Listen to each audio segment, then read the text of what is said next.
Tere tulemast Ujume koos tundi.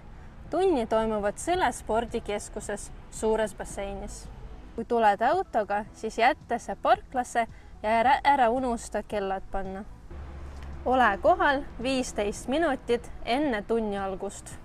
Grupp koguneb kassade kõrval ning siseneb korraga. Palume ühel vanematest teavitada kassad, et rühm sisse lubataks. Kassas tuleb öelda, et ujume koos trenni.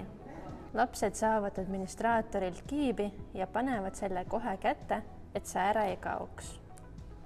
Piiksutavad turnikeest sisse minnes. Poisid ja tüdrukud riietuvad eraldi suurtes riietusruumides. Enne riietusruumi sisenemist laps võtab jalanõud jalast ja paneb plätud jalga.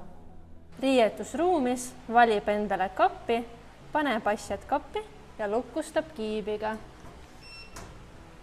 Enne tundi tuleb lapsel kindlasti käia tualetis ning pesta seebiga korralikult ilma ujumisriieteta.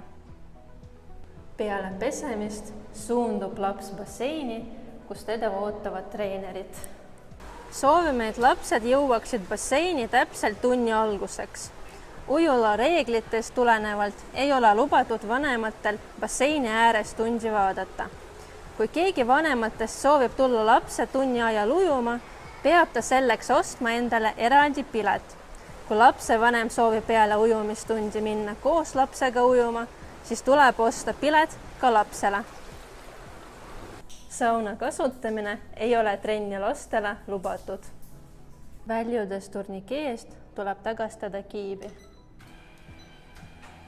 Kui treener näeb, et mõnel lapsel on haigustunnused, siis on treeneril õigus laps tagasi saata. Soovime lastele vahvaid ujumistunde. Kohtumiseni!